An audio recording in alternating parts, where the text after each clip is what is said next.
প্রিয় দর্শক, আসসালামু আলাইকুম। Welcome back to my channel Runa Fardin kitchen. আজ আমি তৈরি করে দেখাবো খুবই মজাদার একটি রেসিপি, গার্লিক নান। তো আমার রেসিপিটি যদি ভালো লাগে, যারা ফার্স্ট টাইম আমার ভিডিওটি দেখছেন তারা অবশ্যই আমার চ্যানেলটি সাবস্ক্রাইব করে বেল আইকনটি ক্লিক করে আমার চ্যানেলের পাশে থাকবেন। ইতিমধ্যে যারা সাবস্ক্রাইব করেছেন তাদেরকে অসংখ্য ধন্যবাদ। লাইক কমেন্ট শেয়ার করতে ভুলবেন না। যারা ফেসবুক পেজে আমার রেসিপিটি দেখছেন তারা অবশ্যই আমার পেজটিতে ফলো দিবেন। চলুন রেসিপিটি দেখে নেওয়া যাক। এর জন্য আমি একটি মিক্সিং বলে প্রথমে ময়দা নিব 2.5 কাপ।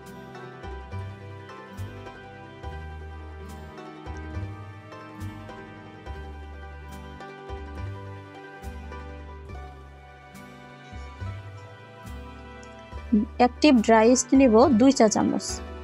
ভিডিওটি না টেনে সম্পূর্ণ দেখবেন। চিনি দিব 1 টেবিল চামচ।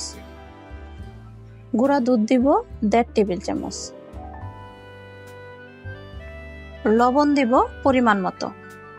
দিয়ে ভালোভাবে আমি শুকনো উপকরণগুলো একটু মিশিয়ে নিব। এখানে ভালো মানের একটি অ্যাক্টিভ ড্রাই ইস্ট নেওয়ার চেষ্টা করবেন আপনারা। আর তেল দিব 2 টেবিল চামচ। এখানে ইচ্ছে করলে আপনারা বাটার দিতে পারেন। হালকা গরম পানি দিব এখানে আমি পরিমাণ মতো, অর্থাৎ ডোটা করতে আমার যতটুকু লাগবে ততটুকুই দিব। তো আমি যেই কাপ দিয়ে ময়দা দিয়েছিলাম সেই কাপ দিয়ে আমার 1 কাপ এবং 1/4 কাপ এখানে গরম পানি লেগেছে টোটাল। আপনাদের কম বা বেশি লাগতে পারে, ময়দার কনসিস্টেন্সিটা বুঝে নিয়ে। কারণ অনেক ময়দা আছে বেশি পানি লাগে ডোটা করতে গেলে, আবার অনেক ময়দা আছে পানিটা কম লাগে। তো সেটা বুঝে আপনারা পানিটা অ্যাড করবেন।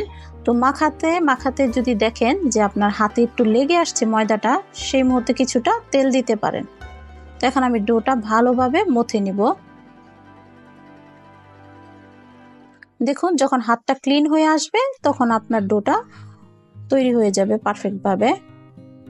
এখন আরো কিছুটা মেখে নিয়ে আমি ডোটা সুন্দরভাবে একটা প্লাস্টিক র্যাপারের দিয়ে, ক্লিন র্যাপ দিয়ে আমি ঢেকে রেখে দিব 2 ঘন্টার জন্য।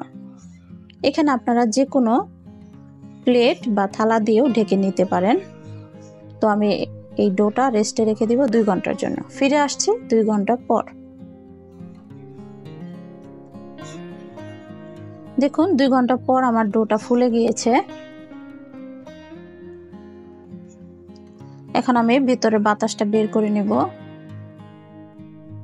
তো আপনারা যখন ডোটা ঢেকে রাখবেন খেয়াল রাখবেন যেন কোনো প্রকার বাতাস ভিতরে যেন না ঢুকে, তাহলে কিন্তু ডোটা ফুলবে না। আর ইস্টটা অবশ্যই একটা ভালো মানের ইস্ট নেবেন। ইস্ট আপনারা যে কোনো বড় মুদির দোকান অথবা সুপার শপে আপনারা কিনতে পেয়ে যাবেন। তো ডোটা আমি একটু 1 মিনিটের মতো করে মেখে নিব, অর্থাৎ 1 মিনিট মেখে নিব।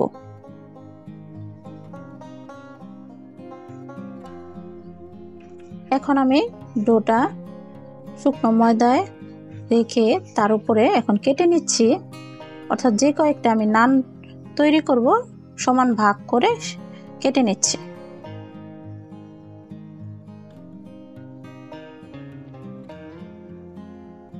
এখানে আমার 2.5 কাপ ময়দা দিয়ে 7টি নান হয়েছিল। তো এইভাবে এখন আমি ডোয়ের পার্টগুলো ভালোভাবে রাউন্ড শেপ করে নেব। এখন শুকনো ময়দা দিয়ে এই নান রুটিটা আমি বেলে নিব।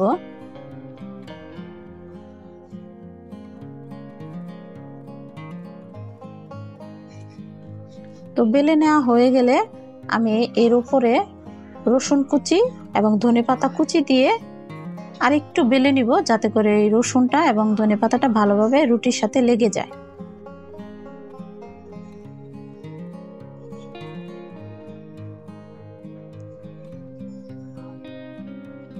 তো এখন আমি শুকনো ফ্রাই প্যানে নানটা আমি দিয়ে দিব। অবশ্যই ফ্রাই প্যানটা গরম করে নিয়েছি আর মিডিয়াম লো হিটে এখন আমি নানটা ভেজে নিব। তো যখন আমি দেখবো এরকম ফুলে উঠেছে তখন ঢাকনাটা খুলে নিয়ে আমি রুটিটা উল্টিয়ে দিব। এখন খুবই সফট হয় আর খেতে তো খুবই অসাধারণ হয়। আপনারা বাসায় একবার হলেও ট্রাই করে দেখবেন। তো উপর আমি দিয়ে দিচ্ছি বাটার। তো গরম অবস্থায় বাটারটা দিয়ে দিতে হবে। আর এটা আপনারা চিকেন ফ্রাই, গ্রিল চিকেন, ঝাল ফ্রাই সব কিছুর সাথে আপনারা খেতে পারেন। বটি কাবাব, রেশমি কাবাব, শিক কাবাব, যে কোনো কাবাবের সাথে এই নানটা আপনারা পরিবেশন করতে পারবেন। তো দেখুন কতটা লোভনীয় হয়েছে এবং খেতে তো খুবই অসাধারণ হয়েছিল। তো তৈরি হয়ে গেল আমার খুবই মজাদার গার্লিক নান। দেখুন কতটা সফট হয়েছিল। বক্সে রেখে দিলে আপনারা 2 দিন পর্যন্ত এই নানটা এরকমই সফট থাকবে। তো আমার রেসিপিটি দেখার জন্য সকলকে ধন্যবাদ।